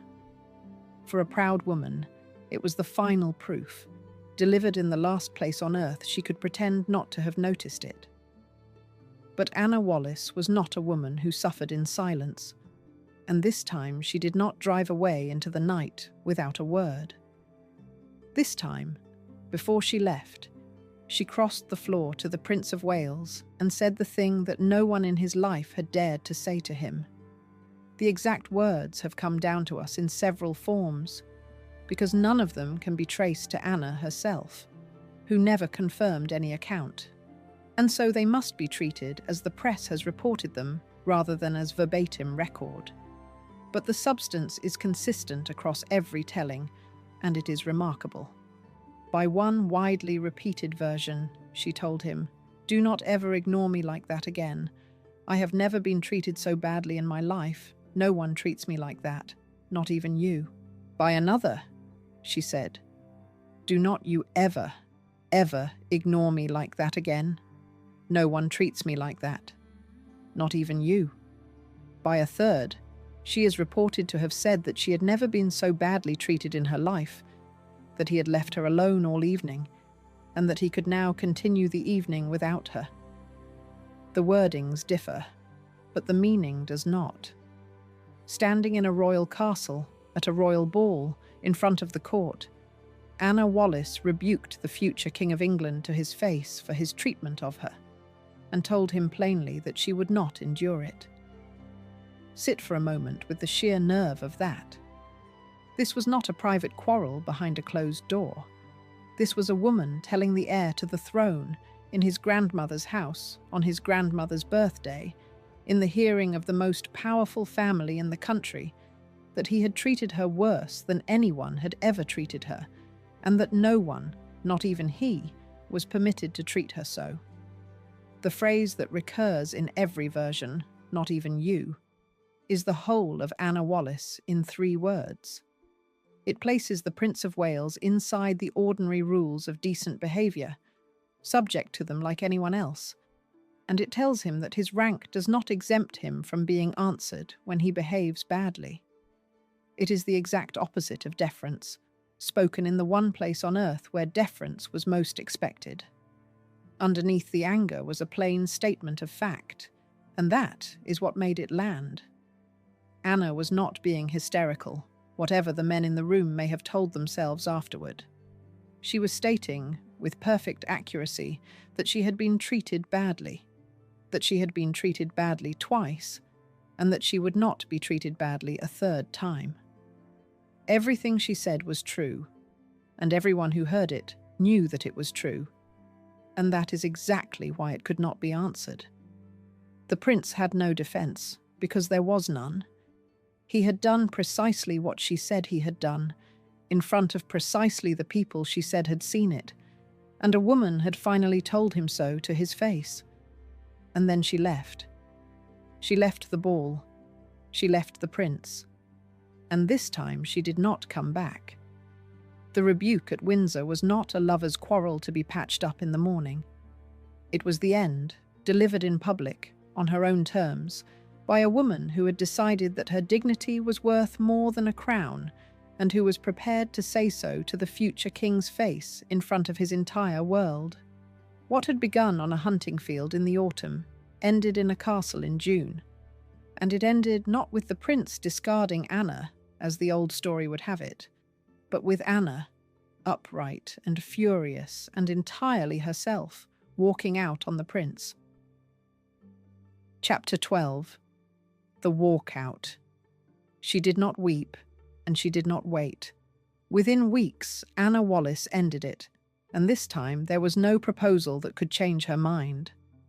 The scene at Windsor had been the last of it, the second demonstration that made the first impossible to explain away, and Anna, having said her piece to the prince in front of the court, closed the door and did not reopen it. There is a completeness to the way she ended it that matches everything else about her. She did not leave the door ajar.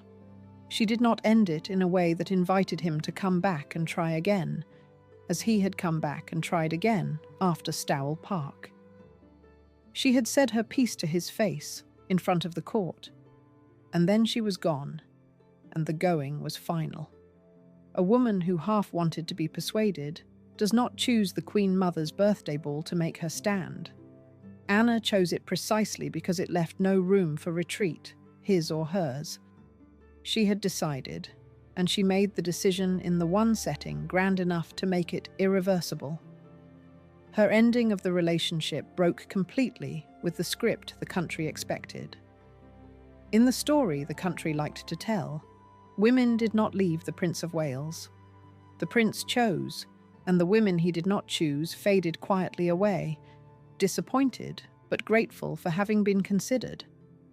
Anna reversed that entirely. She was not faded away. She was not set aside and left to nurse her feelings in private. She looked at the man half the world would have married on any terms, and she left him on purpose, because he had shown her twice that he would not treat her as she meant to be treated. The difference between Anna and every woman who had smiled through it is the whole meaning of her story. The upper reaches of that world were full of women who had made the other choice, who had accepted the settled attachment on the side and the diminished place in their own marriages, who had decided that the title and the security and the position were worth the swallowing of a great deal of private humiliation. It was, for centuries, simply how such marriages worked. Anna knew that path was open to her. She had, in effect, been offered it, in the plainest terms, at Stowell Park and again at Windsor, and she refused it. She had no better offer waiting anywhere. She simply would not become the kind of woman who accepted it. The women who had made the other choice were not weak, and it does them no justice to pretend that they were. They had simply weighed the same sum Anna weighed and come to the opposite total, deciding that the title and the security and the position were worth the private cost. For centuries that had been the sensible answer, perhaps the only answer, and generations of women had given it. What sets Anna apart is not that she was braver or better than they were. It is that she valued a different thing more. To her, the self she had built, the independence and the pride and the refusal to be handled, was worth more than the grandest title in the land. And when the two came into open conflict at Windsor, she chose the self and let the title go. It is the rarest choice in the whole of this story, and in a sense the whole of this story exists to honour it. Every other figure in the drama, the prince, the woman he would not give up, the girl he would go on to marry, was in some way bound by duty or by love or by youth to a course they could not simply walk away from.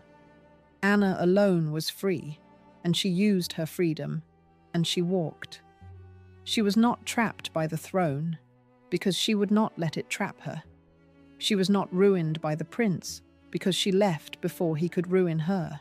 She was the one person in the tale who kept command of her own ending, and she kept it by being willing, at the decisive moment, to give up the very thing everyone else was fighting to hold. For the prince, the loss of Anna Wallace opened directly onto the rest of his life, though he cannot have known it at the time. The summer of 1980, the very season in which Anna walked out, was the season in which a new name began to enter his orbit.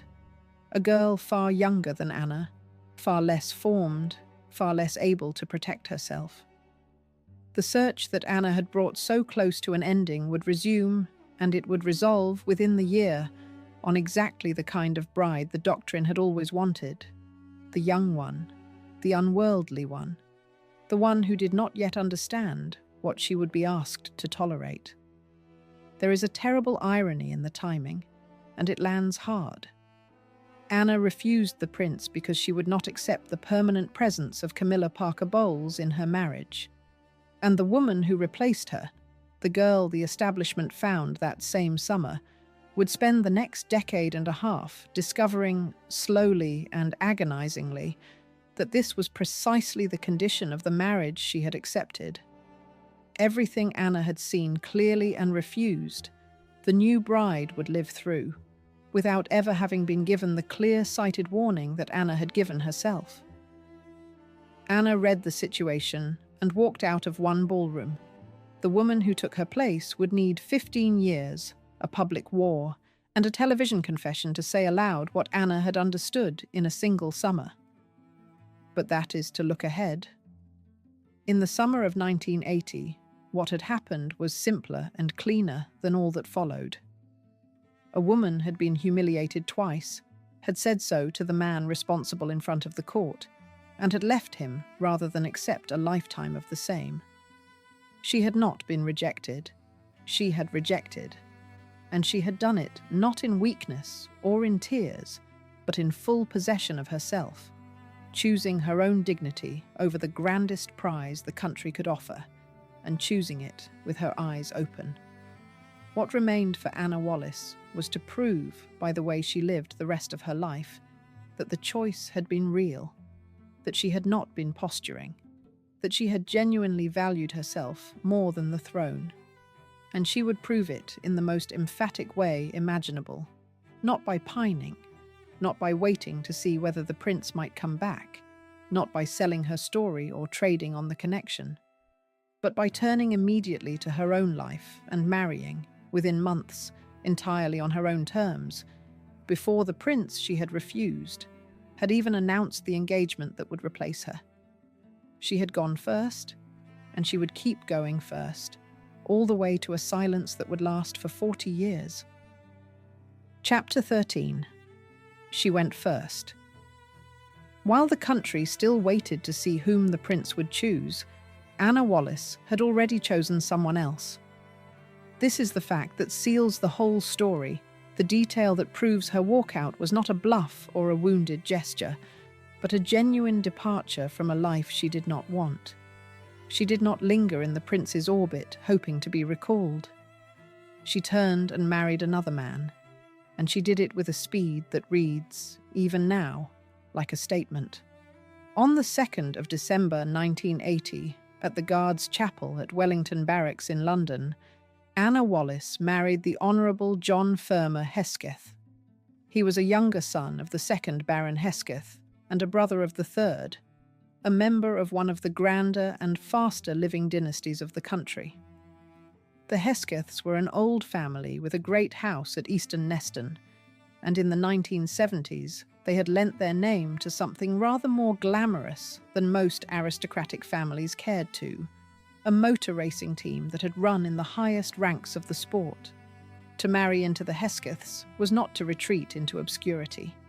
It was to marry sideways into a world every bit as glamorous as the one Anna had just left, and entirely her own. There is a quiet eloquence in the contrast between the two weddings themselves.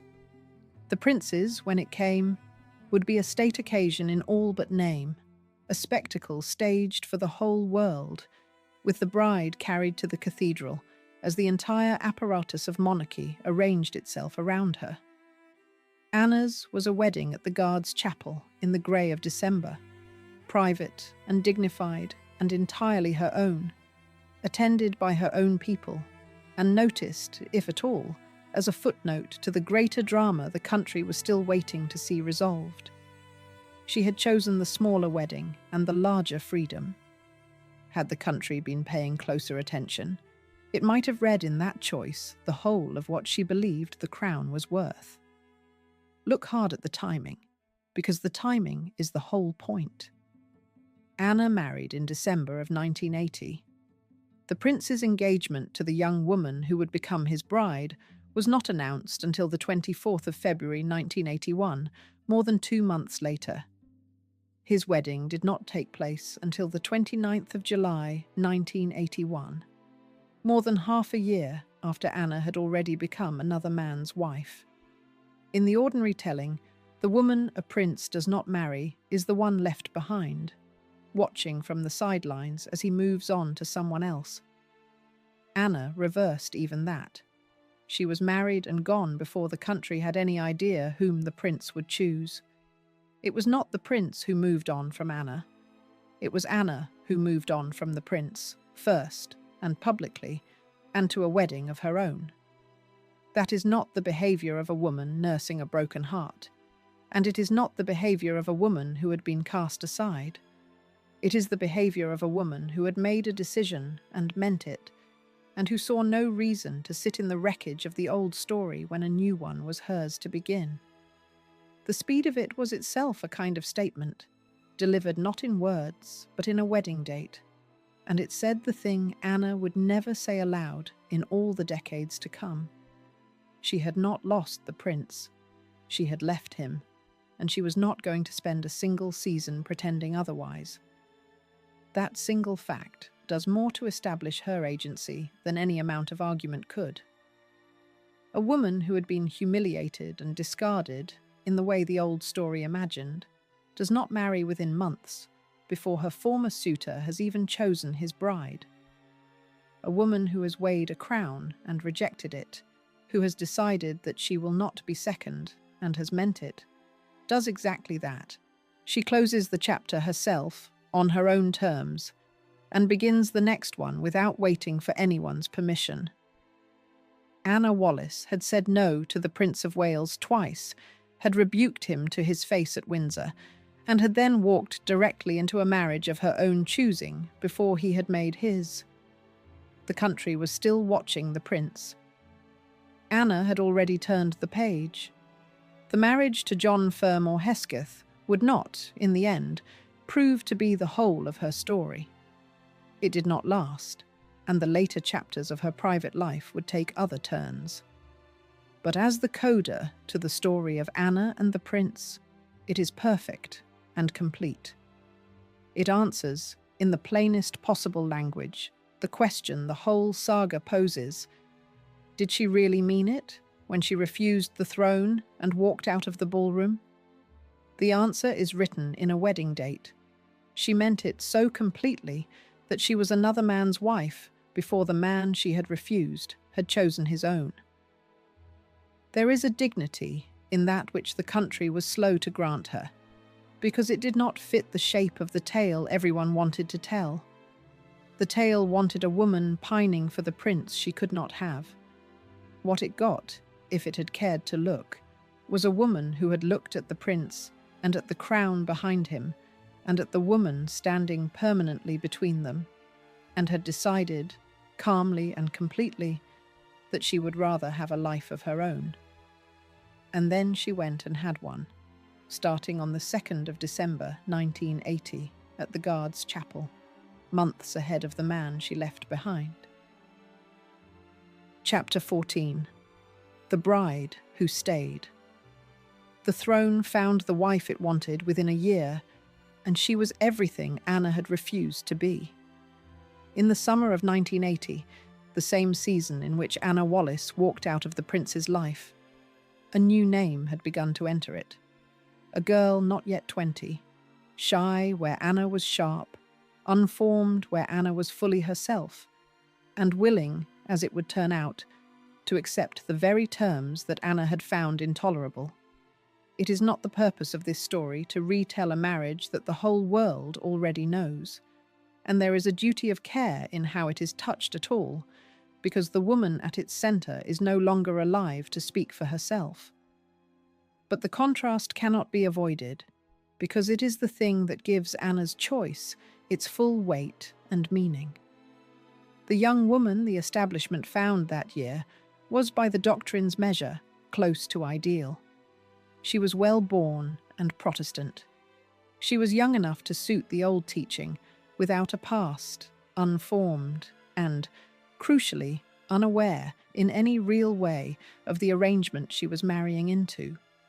Where Anna had seen the permanent presence of Camilla Parker Bowles clearly and refused it, the new bride walked toward it without the warning that Anna had given herself.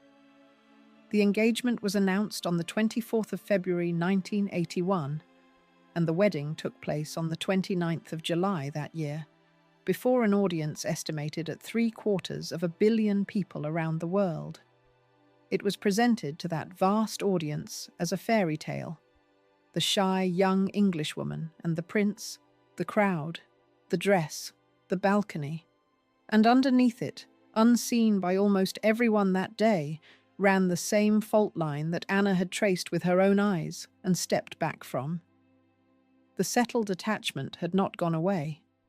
The third presence in the marriage was there from the beginning, exactly where Anna had known it would be. What the world watching that day could not see was that it was watching two different stories at once. On the surface was the fairy tale, the young Englishwoman and her prince, the balcony and the crowd and the kiss. Underneath ran the older, colder truth that Anna Wallace had read in a single summer and refused. The permanent presence of another woman, the marriage built around a space reserved for someone else. The bride on the balcony did not yet fully understand the story she was in. Anna had understood it completely, from the outside, and had declined the leading role. The same triangle stood at the center of both women's lives.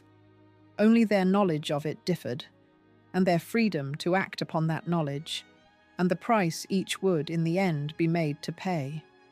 What the new bride would spend the following years discovering, slowly and painfully, was the truth that Anna had grasped in a single summer. She would come to believe, and would eventually say, that there had always been another woman in the marriage, that Camilla had been the permanent third party, that the closeness Anna had refused to tolerate was the defining condition of the union she herself had accepted. She said as much, in the end, in her own words, first through a book assembled in secret from tapes she recorded, and later in a television interview watched by millions, in which she spoke of a marriage that had been too crowded from the start. The confession that would define her, broadcast in November of 1995, was in one sense the long-delayed articulation of the exact thing that Anna Wallace had understood and acted upon 15 years before. The institution, in the end, got exactly the bride its doctrine had described, and the getting of her was the beginning of the very catastrophe the doctrine was meant to prevent. It had wanted youth, and it got youth. It had wanted a woman without a past, and it got one.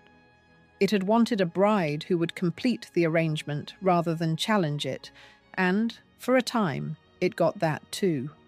Every requirement the old teaching had set was met, and the marriage that resulted became the most public unraveling of the century, precisely because it had been built on the doctrine's central lie that a man could keep the woman he loved and marry a different woman for duty, and that no one would be destroyed in the keeping. Anna had refused to test that lie. The woman who took her place was made to live it out to its end. The comparison must be handled with care, because it is not a matter of one woman being wise and another foolish. The two were in genuinely different positions. Anna was a mature woman of the county set, confident, independent, moneyed in her own right, with a whole world of her own to fall back on, and the self-possession that came from a lifetime of coming first. The bride who stayed was a teenager when it began, dazzled and unworldly, and swept up in something far larger than she could then understand, with none of the armour that Anna had spent 24 years acquiring. It is no reproach to her that she did not do what Anna did. Few 19-year-olds could have. The comparison is not offered to praise one woman at the expense of the other, and it must not be read that way. It is offered because the two lives, set side by side, reveal the meaning of the choice itself. Anna, older and armoured and free, was able to see the trap and step clear of it. The younger woman, dazzled and unworldly and swept up in something vast, walked into it without the warning Anna had given herself, and spent the years that followed discovering, slowly and in public, the very thing Anna had grasped at once. That is not a story of one woman's wisdom and another's folly. It is a story of what the same trap does to a woman who is free to escape it and to a woman who is not. And it is the reason Anna's clear-sighted refusal deserves to be remembered as the act of strength it truly was. But the contrast remains, and it is the heart of the theme. Anna refused the terms and kept herself. The woman who accepted the terms was, in the deepest sense, consumed by them. One walked out of a ballroom with her dignity whole and her future her own.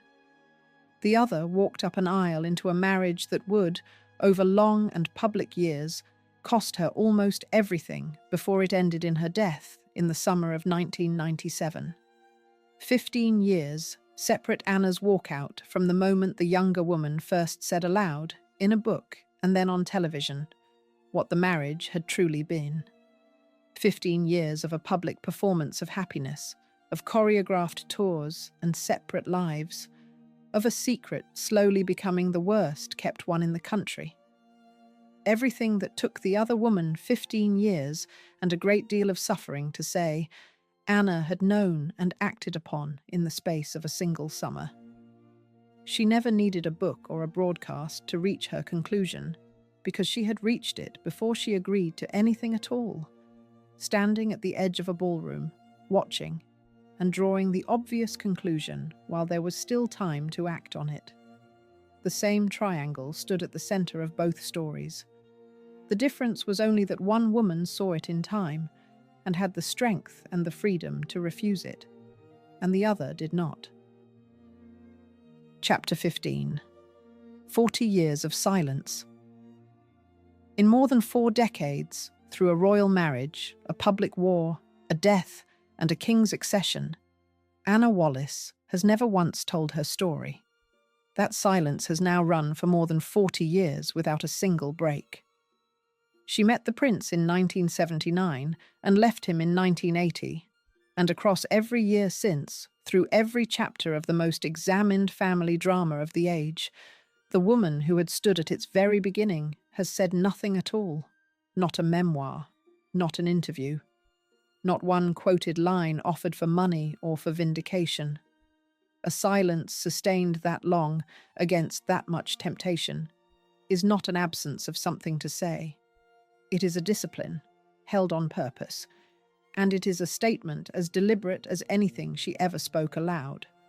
That silence is the final, and in some ways the most eloquent chapter of the whole affair, and it is the strongest proof of all that her walkout was an act of self-possession rather than of injury.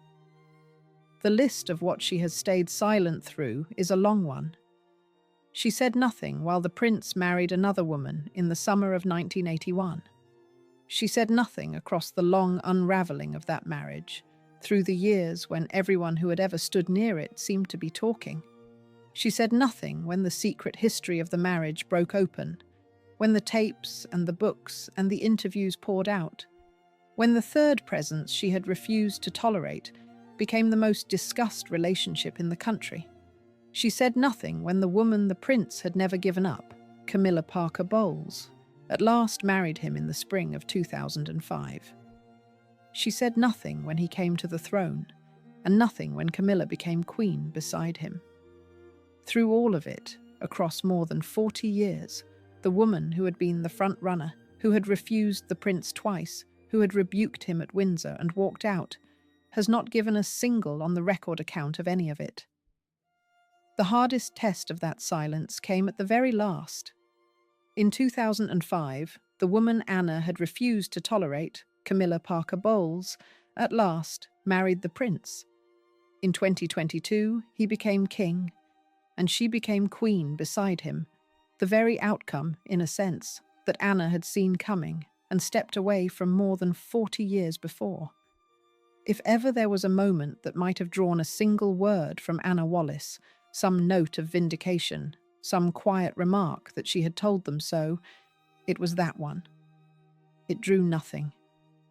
She watched the woman at the centre of her own story become Queen of England, and she kept her silence exactly as she had always kept it, which is perhaps the most complete proof of all that she had long since made her peace with the choice she made in 1980.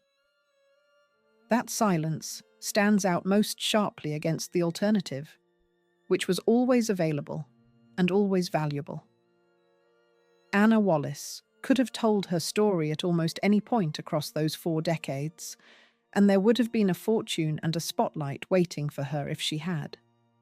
The woman who came closest to marrying the king before his first wife, the woman who turned him down twice and dressed him down in his grandmother's castle, would have commanded any price she cared to name for her memories. Others in the story sold theirs. Others sat for the interviews, briefed the biographers, and let their versions into the world. Anna did none of it. She took the single most valuable thing she owned, her own first-hand account of refusing a king, and she simply kept it. Her life, meanwhile, went on, away from the cameras, in the private world she had chosen over the public one. The marriage to John Fermor Hesketh did not last, and the couple divorced in the years that followed. In the summer of 1991, she married again to a man named Thomas Oates, and in December of 1992, she had a daughter, Ophelia Rose. She lived, in other words, an ordinary and fully inhabited private life, with its marriages and its motherhood and its quiet. The life of a woman who had decided long before that her own affairs were her own and no one else's business. That private life is the quiet vindication of the choice she made in 1980. She had walked away from the throne and toward a life of her own, with its marriages and its motherhood and its ordinary weather, and she had lived it decade after decade out of the light. It was not a grand life by the measure of the thing she had refused. There was no title in it, no palace, no place in the histories. But it was hers, wholly and unconditionally hers, lived on her own terms and answerable to no one. And there is a strong case that it was the better bargain. She had given up the crown. She had kept her freedom, and she kept it to the very end.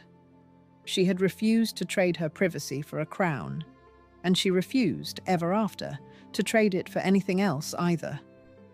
The offers, one can be sure, never stopped coming.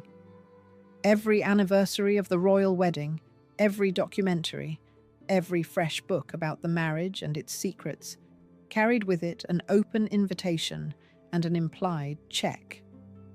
The woman who had refused the prince twice and rebuked him at Windsor would have been among the most sought-after voices in the whole story, had she ever chosen to speak. She never did. And the not speaking, held across decades and against every incentive, became in the end the loudest thing she ever did, a refusal every bit as complete as the one she had delivered in the ballroom and sustained for very much longer.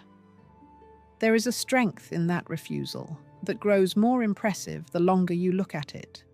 It would have been the easiest thing in the world, and the most lucrative, to speak. Every year that the story of the prince and his marriage stayed in the news was a year in which Anna Wallace could have stepped forward and been paid handsomely for it.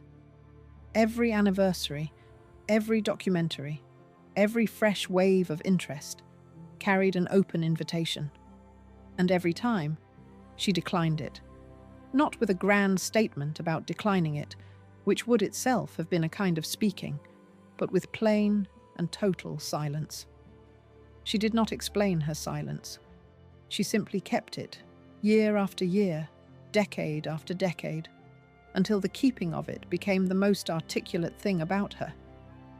Because the silence says what the story means. A woman who had been humiliated and discarded, who had been the loser in the tale, would have had every reason to speak, to give her side, to claim the sympathy and the vindication that her version would surely have won her. It is the wronged who talk, in the end, who need the record set straight. Anna never needed it. She had not been wronged in a way that required correcting, because she had not been the passive victim of the story at all. She had been its one free actor. The woman who chose, and a woman who has genuinely chosen, has nothing to explain and nothing to sell. Her silence is not the silence of a woman hiding a wound. It is the silence of a woman who settled her own account long ago at a ball at Windsor and never once felt the need to reopen it. Chapter 16. The Road Refused. Every retelling of this story has been written by someone other than the woman at its centre, and that, in the end, is the point.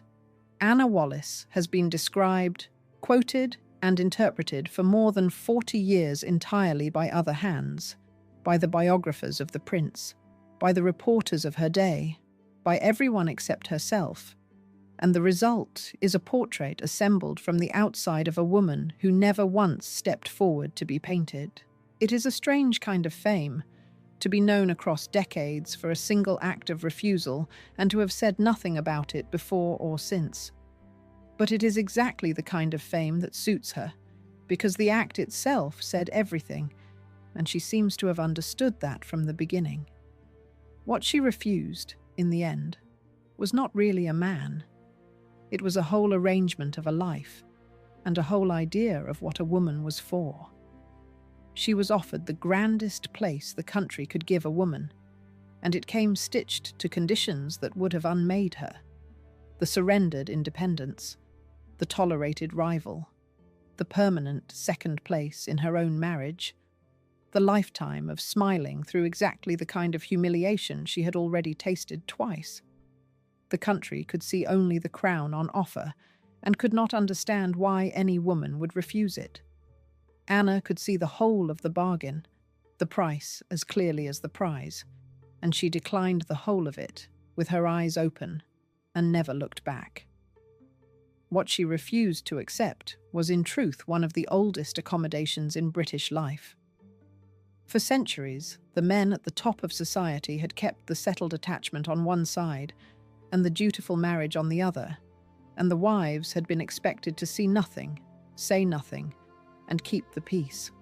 It was the arrangement that had oiled grand marriages for generations, the quiet understanding that a woman of good sense did not make scenes about where her husband's deeper affections truly lay. The prince had been raised inside that understanding, and Camilla was its living proof. Anna's refusal was not merely wounded pride. It was a modern woman declining, flatly, to be bound by an old and comfortable rule that had cost women their dignity for as long as anyone could remember. It is tempting to call her a warning that went unheeded, and in one sense, she was. The tragedy that unfolded across the following 2 decades, the crowded marriage, the long public misery, the ending in her death, was visible in miniature before it ever began, in 2 ballrooms in the summer of 1980. Anna saw it. She read the situation completely, named it aloud at the Queen Mother's own birthday, and stepped out of it.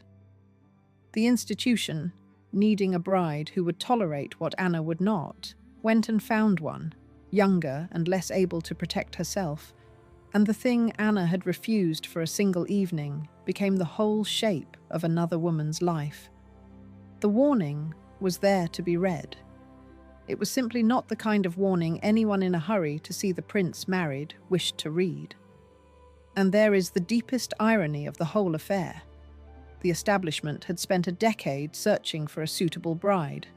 And in Anna Wallace it had, by its own standards, very nearly found one, well-born, glamorous, at home in the life, entirely plausible as a Princess of Wales. What it could not accept in her was the one quality that might actually have saved it, her flat refusal to tolerate the thing that would in time bring so much of it low. The institution wanted a bride who would accept the arrangement. Anna would have forced it to choose. And because it wanted acceptance rather than a reckoning, it passed over the woman who would have made it face the truth, and settled instead on a girl who would be broken by it. Anna was not too difficult to marry. She was too honest to marry, and the institution preferred the comfortable lie. But to leave her there, as a mere warning, a signpost pointing at someone else's tragedy, would be to make the same mistake the old story made, of treating Anna as a minor figure in a drama that belonged to others. The truth is that her story is complete and satisfying in itself, and it belongs to her. She is the rare figure in the whole saga who paid no price she did not choose. She kept her dignity, kept her freedom, kept her own life and her own name, and kept her silence. And she did all of it by making, at the decisive moment, the choice that almost no one else in her position had the strength to make. She chose herself over the crown, and she was proved right, in the deepest sense, by everything that happened to the woman who chose otherwise. What she was proved right about deserves saying plainly, because it is easy to lose in the sympathy the later tragedy commands. Anna judged that a marriage built around a permanent third presence would be intolerable, and she was right. She judged that the prince would not, in the end, give that presence up, and she was right about that too, so completely right that the very woman he would not surrender was, decades later, his queen. And she judged that no title on earth was worth surrendering her own self to a marriage of that shape. And the whole of the story that followed her out of the ballroom stands as the proof. She had read the situation correctly in every particular in a single summer at 24 years of age, and she had acted on her reading while there was still time to act. There is a truth about power, and women buried in her story, and it is a hard one. The woman who walks away keeps herself and loses the crown. The woman who stays gets the crown and loses herself. For centuries, the second bargain was the only one on offer, and generations of women took it and paid it in silence. Anna Wallace looked at that ancient bargain in a castle on a June night, with the future king in front of her and the whole court watching, and she refused it, and she walked out into a life that was entirely her own. She did not get the crown. She got to keep everything the crown would have taken. That is the strange arithmetic at the heart of her story, and it runs directly counter to everything the age believed. The world was certain that the woman who married the prince would be the winner, and the woman who did not would be the loser. The truth turned out to be the reverse. The woman who married him lost almost everything. The woman who walked away kept it all: her freedom, her privacy, her pride, her very self, and paid for it only with a crown she had never wanted on those terms. By the reckoning of 1980, Anna Wallace had made the losing choice. It turned out to be the only winning choice in the whole story. And so the last image is the first one. A ballroom at Windsor, a June night in 1980. A woman at the edge of the room while the man who was meant to marry her danced with someone else. Every other woman in that position had learned to stand there and smile.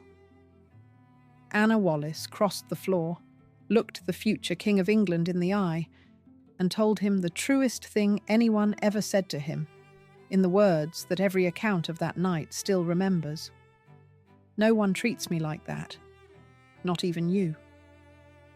And then she was gone, into 40 years of silence, having said, in a single sentence, everything that needed to be said.